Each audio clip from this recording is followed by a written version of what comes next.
नमस्कार दोस्तों, big learning के YouTube प्लेटफॉर्म पर आप सभी लोगों का पुनः एक बार स्वागत है। आज हम चर्चा करने वाले हैं उत्तर प्रदेश संघ लोक सेवा आयोग द्वारा आयोजित जितनी भी परीक्षाएं हुई हैं उसके दूसरे भाग को लेकर, यानी 2013 के जो प्रश्न पूछे गए थे भारतीय राज्य व्यवस्था से संबंधित, उसके बारे में आज हम चर्चा करने वाले हैं। तो मित्रों, आपको कभी भी जिंदगी में हार नहीं मानना है। चाहे आपने फर्स्ट अटेम्प्ट दिया हो, सेकेंड अटेम्प्ट, प्रीलिम्स नहीं हो रहा है तो निराश मत बैठिए, आप निरंतर प्रयास करते रहिए। जब टूटने लगे हौसले तो बस ये याद रखना, जब टूटने लगे हौसले तो बस ये याद रखना, बिना मेहनत के हासिल तक तो ताज नहीं होती, बिना मेहनत के हासिल तक तो ताज नहीं होती। ढूंढ लेना अंधेरों में मंजिल अपनी, ढूंढ लेना अंधेरों में मंजिल अपनी, जुगनू कभी रोशनी के मोहताज नहीं होते। तो ठीक है, चलिए इस मोटिवेशन के साथ हम लोग क्लास को प्रारंभ करते हैं और देखते हैं कि 2013 के प्रारंभिक परीक्षा जो हुआ था भारतीय राज्य व्यवस्था से क्या प्रश्न पहला पूछा गया था।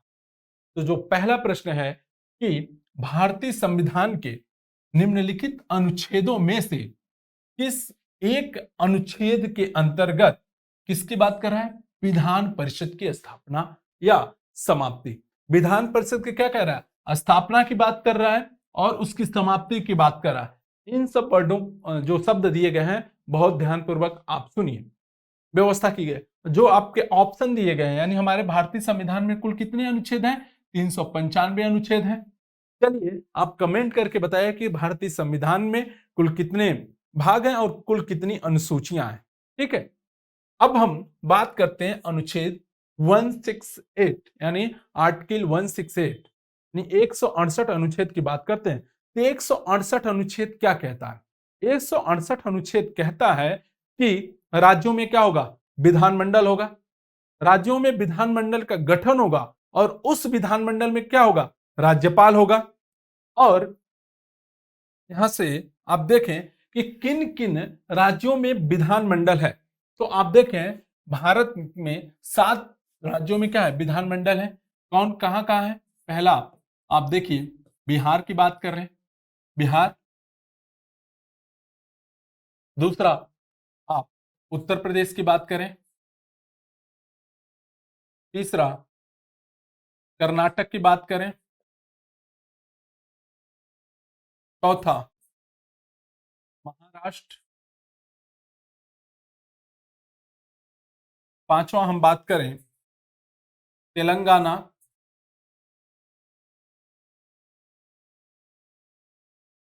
छठवां हम बात करें जम्मू कश्मीर,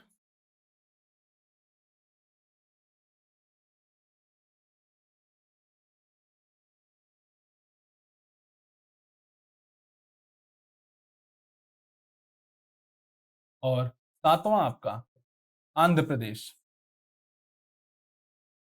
इन 7 राज्यों में क्या है? विधान मंडल है।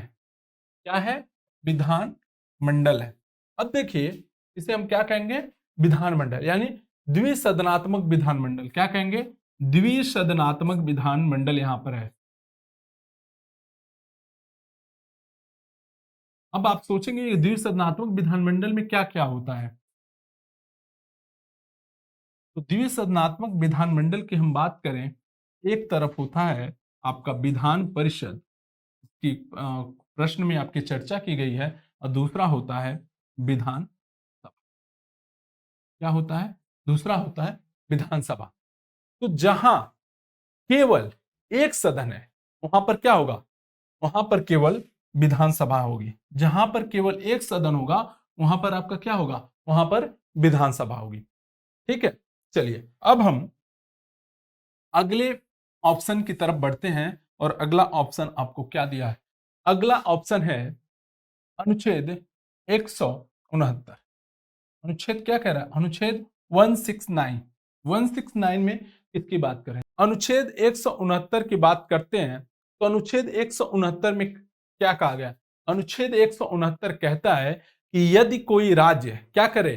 विधानसभा द्वारा, जो हमने अभी चर्चा की, विधानसभा द्वारा क्या करे, 2/3 बहुमत से यदि प्रस्ताव पारित कर दे कि संसद क्या करे, संसद कानून बनाकर उस राज्य में क्या करे, विधान परिषद की स्थापना कर सकती है या उसे समाप्त कर सकती है। यानी अनुच्छेद 169 में यह कहा गया है कि यदि संसद क्या करे, यदि वहां की जो विधानसभा है, विधानसभा 2/3 बहुमत से यदि प्रस्ताव पारित कर देती है कि उस राज्य में क्या होनी चाहिए, विधान परिषद होनी चाहिए या नहीं होनी चाहिए, तो क्या होगा, यह वहां पर पारित कर लिया जाएगा। ठीक है, तो आपको यहां पर उत्तर आपको मिल गया होगा कि विधान परिषद की स्थापना या विधान परिषद की समाप्ति किस अनुच्छेद के अंतर्गत है, 169।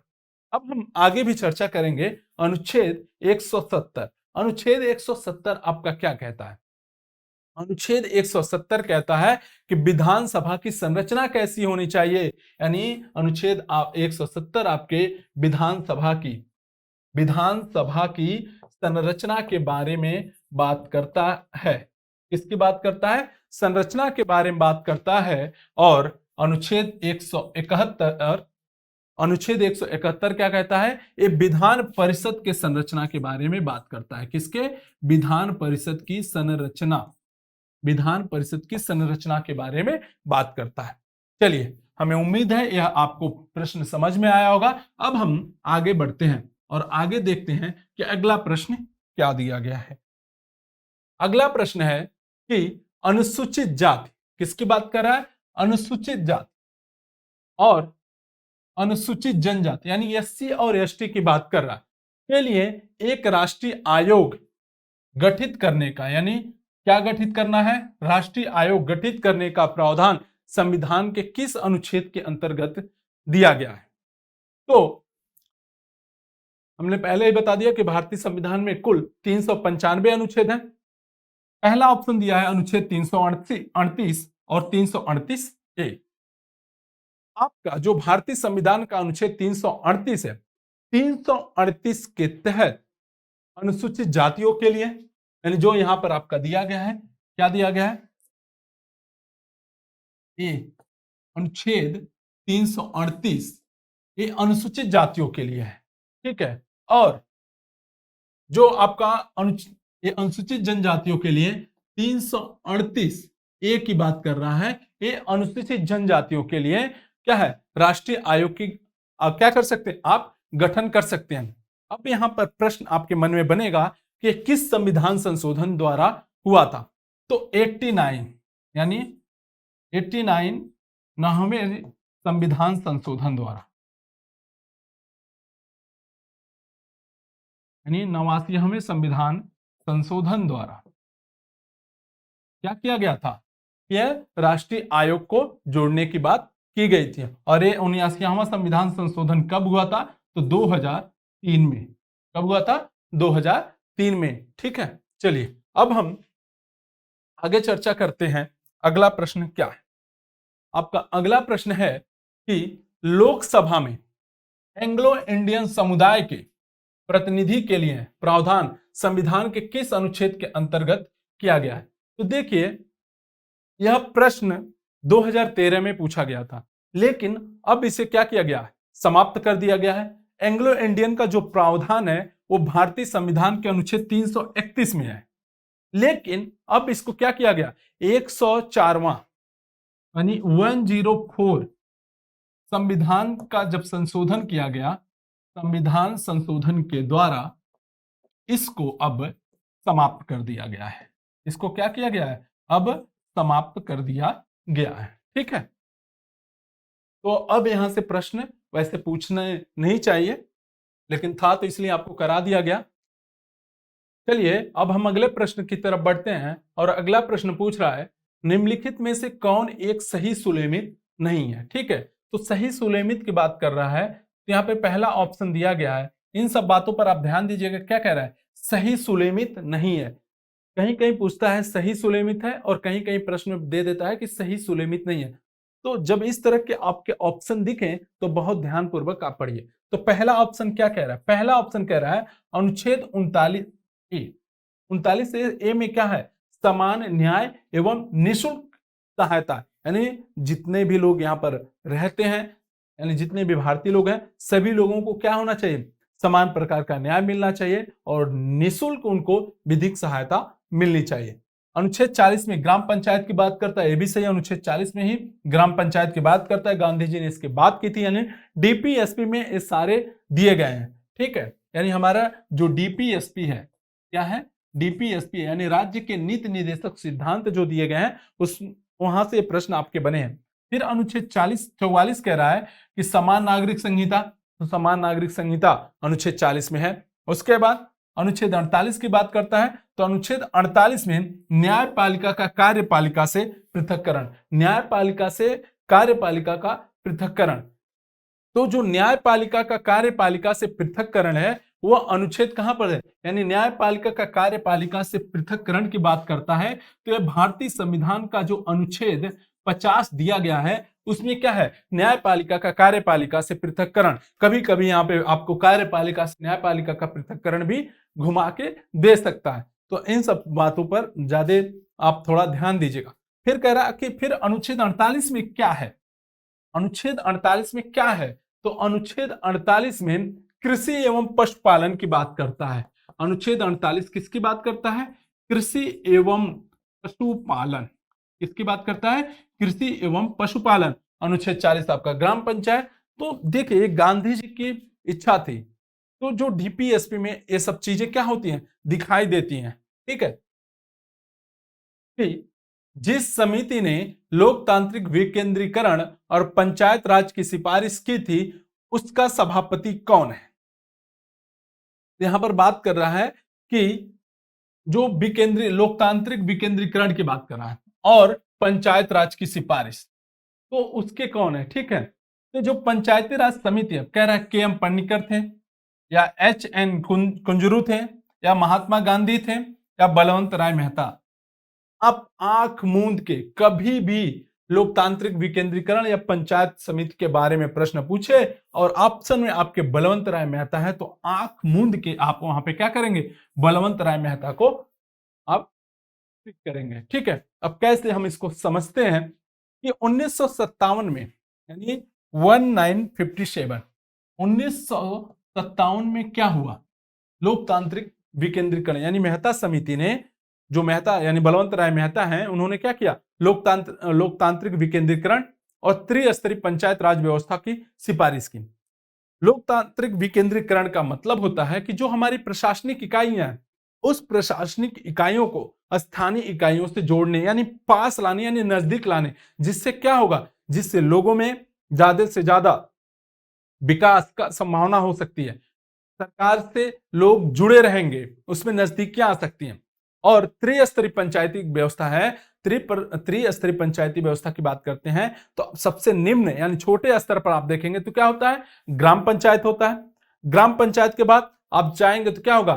पंचायत समिति होगी, यानी कहीं कहीं पर उसे क्षेत्र समिति या ब्लॉक स्तर भी कहा जाता है। और तीसरा, उससे ऊंची इकाई, यानी जब हम क्या कर रहे हैं, त्रिस्तरीय पंचायत की बात कर रहा हूं, उस पर क्या होता है? जिला पंचायत समिति होती है, ठीक है।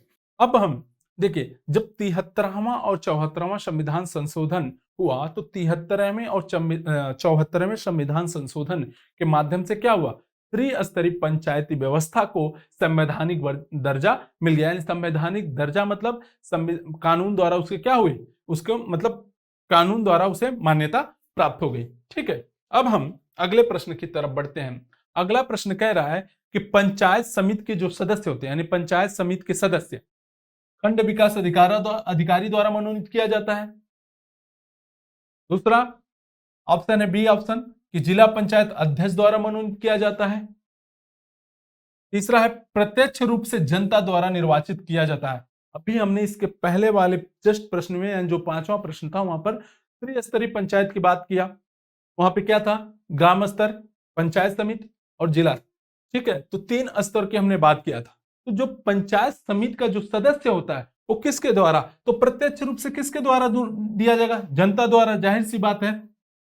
जिससे क्या हो, मैंने अभी कहा कि लोगों का सरकार के प्रति नजरिया बदले, लोगों का सरकार से नजदीकी बने, ठीक है। तो इसका सही ऑप्शन क्या होगा? इसका सही ऑप्शन होगा कि प्रत्यक्ष रूप से हम क्या करते हैं, अपने जो सदस्य होते हैं उसको प्रत्यक्ष रूप से जनता क्या करती है, चुनती है। अब अगले प्रश्न की तरफ बढ़ते हैं और अगला प्रश्न है कि निम्नलिखित में से कौन सा एक संवैधानिक निकाय नहीं है। हमने जब 2012 के प्रश्न किया था तो 2012 के प्रश्न में हमने बताया था बहुत विस्तार पूर्वक कि संवैधानिक निकाय क्या है और गैर संवैधानिक निकाय क्या होती है। ठीक है, तो पहला ऑप्शन है संघ लोक सेवा आयोग। जब आप यूपीएससी और यूपीपीसीएस की तैयारी कर रहे हैं तो वहां पे आपका एक पूरा चैप्टर है संघ लोक सेवा आयोग। ठीक है, तो संघ लोक सेवा आयोग और राज्य लोक सेवा आयोग यानी जो यूपी पीसीएस, बिहार पीसीएस, जो स्टेट पीसीएस की बात करता है, तो भारतीय संविधान के अनुच्छेद, भारतीय संविधान का जो हमारा अनुच्छेद है 315 में संघ लोक सेवा आयोग और राज्य लोक सेवा आयोग की बात करता है। ठीक है, तीसरा यहाँ पे सी ऑप्शन है वित्त आयोग। तो वित्त आयोग आपके किस अनुच्छेद में है? वित्त आयोग अनुच्छेद 280 में दिया गया। फिर कह रहा है योजना आयोग, तो हमने बताया कि जब मोदी जी की सरकार आई तो मोदी जी सरकार ने क्या किया, योजना आयोग का नाम बदलकर क्या कर दिया, नीति आयोग कर दिया। तो संवैधानिक निकाय कौन सा नहीं होगा? संवैधानिक निकाय योजना आयोग नहीं होगी। क्या नहीं होगा? योजना आयोग संवैधानिक निकाय नहीं होगी।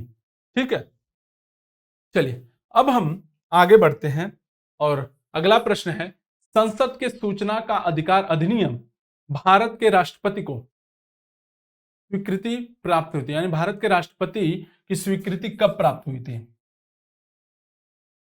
यहां पर आपके ऑप्शन दिए गए 15 मई 2005 को, 5 जून 2005 को, 15 जून 2005 को, 12 अक्टूबर 2005 को। यानी यहां पर बात कर रहा है आरटीआई। किसकी बात कर रहा है? आरटीआई, सूचना का अधिकार अधिनियम। सबको पता है 2005 में आया था। कब आया था? 2005 में। लेकिन यहां पर आपसे क्या पूछा है? एग्जैक्ट डाटा पूछ लिया है। तो आप याद करिए जब सूचना का अधिकार अधिनियम 2005 में आया था तो उस समय सरकार किसकी थी? यानी उस समय भाजपा की सरकार थी और डॉक्टर एपीजे अब्दुल कलाम उस समय हमारे राष्ट्रपति थे। तो जब कोई भी बात संसद में लाई जाती है और वह क्या होता है, पारित हो जाता है, यानी राष्ट्रपति उसमें अपना हस्ताक्षर मुहर लगा देता है, तो क्या होता है? कानून बन जाता है, यानी अधिनियम बन जाता है। तो सबसे पहले जब आरटीआई आया था तो आरटीआई जब आया तो कहां गया? लोकसभा में गया। कहां गया? लोकसभा में गया। तो यानी 11 मई को, 11 मई 2005 को कहां लाया गया? लोकसभा में। कहां लाया गया? लोकसभा में। लोकसभा ने आरटीआई यानी जो अधिनियम है सूचना का अधिकार अधिनियम, उसने पारित कर दिया। अब जब लोकसभा पारित करता है तो वहां से अब कहां पे चला जाता है? राज्यसभा में। तो राज्यसभा में 12 मई को चला गया। कब गया? 12 मई को चला गया। चला गया का मतलब अपने पैरों से नहीं जा रहा है, भेजा गया। ठीक है, क्योंकि यह इंसान नहीं है, एक कागजी कार्रवाई है। तो वहां पर चला गया 12 मई। उसके बाद अब देखिए 15 मई यहां पे है 2005 को, तो आपको लगेगा कि 11 तो लोकसभा में गया, राज्यसभा में 12 को गया, अब तो 15 मई 2005 को पारित हो जाना चाहिए। नहीं, उन्होंने कुछ समय लिया और उसके बाद कहां गया? कुछ कानूनी प्रक्रियाएं होती हैं, उसके बाद राष्ट्रपति के पास गया और राष्ट्रपति ने क्या किया? 15 जून 2005 को क्या किया? इसे अधिनियम मान लिया। यानी आपको किसी के बारे में या कोई भी योजनाएं हैं, सरकारी जो लोकतंत्र है उसके बारे में आपको सूचना प्राप्त करनी है तो आप आरटीआई दाखिल करके क्या कर सकते हैं? उसके बारे में जानकारी प्राप्त कर सकते हैं। जैसे मनरेगा चल रहा है तो मनरेगा के किस फंड में कितने पैसे आ रहे हैं उसके बारे में आपको जानकारी लेना है तो आप क्या कर सकते हैं? आरटीआई दायर करके आप उससे अपनी जानकारी प्राप्त कर सकते हैं। इसका सही ऑप्शन, आपका सही उत्तर क्या होगा कि 15 जून 2005 को क्या हुआ था? यह स्वीकृत कर ली गई थी। अब हम अगले प्रश्न की तरफ बढ़ते हैं और देखते हैं कि अगला प्रश्न क्या है। अगला प्रश्न कह रहा है कि आनुपातिक प्रतिनिधित्व प्रणाली, आनुपातिक प्रतिनिधित्व की व्यवस्था निर्वाचन क्रिया प्रणाली के रूप में सुनिश्चित करती है। पहला ऑप्शन है यहां पे होगा बहुमत के शासन को दूसरा ऑप्शन दिया है सरकार में स्थिरता को, तीसरा है सामान्य राजनीतिक सोच को, और चौथा ऑप्शन है आपके अल्पसंख्यकों के प्रतिनिधित्व को। तो आनुपातिक प्रतिनिधित्व कहां पर है, यानी अल्पसंख्यक किसे कहा जाता है, इसे पहले समझिए। अल्पसंख्यक मतलब अल्पसंख्यक का मतलब ये नहीं है कि जहां पे मुस्लिम बाहुल्य कम है, यानी मुस्लिम लोग कम है तो उसे अल्पसंख्यक। अल्पसंख्यक का मतलब यह होता है कि जहां पर जिसकी आबादी, चाहे वो हिंदू हैं, चाहे सिख हों, चाहे ईसाई हों, बौद्ध हों, उनकी यदि संख्या कम है तो क्या होते हैं, वो अल्पसंख्यक की श्रेणी में आते हैं। विस्तार पूर्वक चर्चा हम जब क्लास करेंगे तो वहां पर करेंगे, अभी समझने के लिए बस इतना। तो अब आप खुद दिमाग लगाइए कि आनुपातिक प्रणाली आप कहां पर लाएंगे, बहुमत के शासन में, क्योंकि वहां पर बहुमत हो तो वहां पर जरूरी नहीं है। सरकार स्थिर है तो वहां पे भी जरूरत नहीं है आपको। सामान्य राजनीतिक सोच को, राजनीतिक के लिए इसकी जरूरत कहां है, अल्पसंख्यकों के प्रतिनिधित्व को। वहां पर हम क्या कर सकते हैं, आनुपातिक प्रतिनिधित्व प्रणाली ला सकते हैं। ठीक है, चलिए अब हम अगले प्रश्न पर बढ़ते हैं, और हमारा अगला प्रश्न है कि हमारे संविधान के किस भाग में 3 सोपानों में पंचायत बनाने की परिकल्पना की गई है। 3 सोपान जो हमने अभी बात किया था, क्या वो 3 सोपान क्या है हमारे संविधान में। तो पहला हमने आपसे बात किया था ग्राम पंचायत, यानी ग्राम स्तर पर, किसकी बात किया था हमने, ग्राम स्तर पर। दूसरा हमने आपसे बात किया था जो ब्लॉक स्तर होता है, यानी जो पंचायत समिति होती है, पंचायत समिति, जो पंचायत समिति होती है। और तीसरा हमने आपसे बोला था कि जो हमारा जिला पंचायत होता है, वो क्या है, तीसरा जिला पंचायत, क्या है, जिला पंचायत। और यह जो हमारा,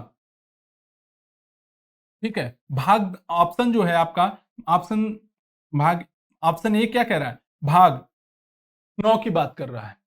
तो भाग 9 में क्या है, तो भाग 9 में यही सारी बातें कही गई हैं, यानी 3 सोपान जो है हमारे ये हैं। तो भाग 10 में क्या है, तो भाग 10 आपको कहता है कि अनुसूचित तथा जनजाति क्षेत्रों के प्रशासन के बारे में। भाग आपका 11 कहता है संघ और राज्यों के बीच के जो संबंध है। और भाग 12 जो है आपका वित्त है, वहां पे संपत्ति और जो संविदाएं हैं और जो वाद हैं उसके बारे में बात करता है। तो समझ गए कि भाग 9 में किसकी बात कर रहा है, भाग 9 में हमारे संविधान के भाग 3 में के भाग में क्या है, 3 सोपान की जो बात कर रहा है वो हमारे भारतीय संविधान के भाग 9 में वर्णित है। ठीक है, अब हम अगले प्रश्न की तरफ बढ़ते हैं, और अगला प्रश्न है कि निम्नलिखित में से कौन राज्य सरकार तथा स्थानीय शासन के बीच राजस्व बंटवारे के लिए उत्तरदायी है। तो राजस्व बंटवारे की जो बात करता है तो मुख्यमंत्री करता नहीं है, राज्यपाल करेगा नहीं, सीधा सा आपका ऑप्शन है कि राज्य वित्त आयोग, एकदम फैक्ट क्वेश्चन पूछा है यहां पर। ठीक है, क्या है, राज्य वित्त आयोग करता है। कैसे, कि जो हमारा अनुच्छेद 243 है, यानी भारतीय संविधान का अनुच्छेद क्या है, 243, हम आई की बात करते हैं। 243 आई के तहत राज्यपाल द्वारा क्या होता है, राज्य वित्त आयोग का गठन किया जाता है। अब राज्य वित्त आयोग क्या करेगा, यानी राज्य वित्त आयोग यहाँ पे क्या करेगा, जो सरकार होगी और जो स्थानीय शासन होगा उनमें क्या करेगा, राजस्व का बंटवारा करेगा। यानी जो ये राज्य वित्त आयोग है ना, ये राज्य वित्त आयोग क्या करेगा कि जो, देखिए ये राज्य वित्त आयोग है, राज्य वित्त आयोग क्या करेगा, यहाँ पे सरकार है, यहाँ पर सरकार है और यहाँ पे स्थानीय शासन है, स्थानीय शासन, इनके बीच में क्या करेगा, राजस्व के बंटवारे की बात करता है। ठीक है, चलिए अब हम आगे देखते हैं कौन सा प्रश्न है कि भारत के सर्वोच्च न्यायालय के संबंध में निम्नलिखित में से कौन सा कथन सही है। इस बात को आप पकड़िएगा, पूछ रहा है सही है, सही की बात कर रहा है। तो इसका केवल मूल क्षेत्राधिकार है, क्या कह रहा है, इसका केवल मूल क्षेत्राधिकार है। बी ऑप्शन कह रहा है इसका केवल अपीली क्षेत्राधिकार है। सी ऑप्शन कह रहा है इसका केवल परामर्श संबंधी क्षेत्राधिकार है। और डी ऑप्शन कह रहा है इसका मूल, अपीली और परामर्श संबंधी क्षेत्राधिकार है। अब देखिए इस प्रश्न को कैसे टेकल करें, यहां पर कॉन्सेप्ट यदि आपको नहीं पता है तो हम एलिमिनेट करने का एक तरीका होता है। और एग्जाम में जैसे कि कुछ ऐसे वर्ड दे दिए जाते हैं जिसपे वो रिजिड है। जैसे रिजिड का मतलब आप जब पहला ऑप्शन देखें तो इसमें क्या शब्द का प्रयोग किया है, कह रहा है केवल। और हमेशा एग्जाम में ये खेलता है, आपकी मनोदशा से खेलता है। जब ऐसे वर्ड दिखें आपको तो आप ये समझिए यह ऑप्शन ही नहीं होगा, क्योंकि ये क्या कह रहा है, रिजिड जिस बात पे हो जाए ऑप्शन, वो ऑप्शन एकदम गलत होता है। और आप इस तरह के देखें तो तीनों ऑप्शन में क्या है, केवल शब्द का प्रयोग किया गया है। और डी ऑप्शन आपका इसका क्या होगा, सही उत्तर होगा। डी ऑप्शन कैसे कह रहा है कि इसका मूल, अपील और परामर्श, क्या जो हमारा सर्वोच्च न्यायालय यानी जो सुप्रीम कोर्ट है वहां पर ये तीनों बातें नहीं कही गई, सारी बातें वहां पर हैं। ठीक है, अब हम अगले प्रश्न की तरफ बढ़ते हैं और अगला प्रश्न है, निम्नलिखित राज्यों में से किसमें 1967 से 1971 यानी इन 4 सालों में, 4 सालों के मध्य अधिकतम गठबंधन की सरकारें बनने का रिकॉर्ड है। यानी 4 साल में किन राज्यों में अधिकतम क्या है, सरकारें बनी हैं, तो वह राज्य है आपका बिहार। बिहार में 2 बार गठबंधन की सरकार बनी थी और वो गठबंधन की सरकार थी 1967 पहला, और दूसरी गठबंधन की सरकार बनी थी 1971। देखिए आपके प्रश्न में भी इसका उत्तर क्या है, छिपा हुआ है। अब हम अगले प्रश्न की तरफ बढ़ते हैं और अगला प्रश्न है, निम्नलिखित कथनों में से कौन सा क्या है, सही नहीं है। क्या कह रहा है, सही नहीं है। पहला ऑप्शन कह रहा है कि संविधान संशोधन विधेयक संसद के दोनों सदनों द्वारा अलग अलग विशेष बहुमत से क्या होना चाहिए, पारित होना चाहिए। फिर कह रहा है सही नहीं की पूछ रहा है। फिर बी ऑप्शन कह रहा है सर्वोच्च न्यायालय में संविधान संबंधित मामले की सुनवाई कम से कम 5 न्यायाधीशों द्वारा की जाती। कल मैंने इसकी चर्चा की थी कि जब भी सर्वोच्च न्यायालय किसी भी कोई भी निर्णय देता है तो कम से कम मिनिमम वहां पर जो न्यायाधीश होनी चाहिए, कितने, 5 लोगों की बेंच होनी चाहिए। फिर कह रहा है प्रेस की स्वतंत्रता मूल अधिकार, वाक की स्वतंत्रता और अभिव्यक्ति की स्वतंत्रता में शामिल है। अनुच्छेद 19 में इसका वर्णन है। ठीक है, कह रहा है डी ऑप्शन, जाकिर हुसैन भारत के प्रथम उपराष्ट्रपति थे। नहीं बाबा, डॉक्टर जाकिर हुसैन क्या थे, भारत के प्रथम उपराष्ट्रपति नहीं थे। प्रथम उपराष्ट्रपति की हम बात करते हैं यानी 1952 से लेकर के 1962 तक लगातार हमारे भारत के प्रथम उपराष्ट्रपति डॉक्टर एस राधाकृष्णन रहे हैं। उसके बाद डॉक्टर जाकिर हुसैन यानी व्यक्तिगत रूप में दूसरे उपराष्ट्रपति रहे हैं और इन्होंने 1962 से लेकर के 1967 तक अपने कार्यकाल को संभाला है। ठीक है, तो ये रहे हमारे 2013 के टोटल प्रश्न। यानी 2013 में आप देखेंगे तो 13 प्रश्न आपके भारतीय राज्य व्यवस्था से रहे हैं। तो बहुत ही महत्वपूर्ण सब्जेक्ट है, सारे सब्जेक्ट आपके लिए महत्वपूर्ण है, किसी को भी आप स्किप नहीं कर सकते हैं। तो इसलिए आप धैर्य बनाकर पढ़ाई करते रहिए, पैनिक मत होइए, जहां भी है मन लगाकर पढ़ाई कीजिए। तब तक के लिए धन्यवाद।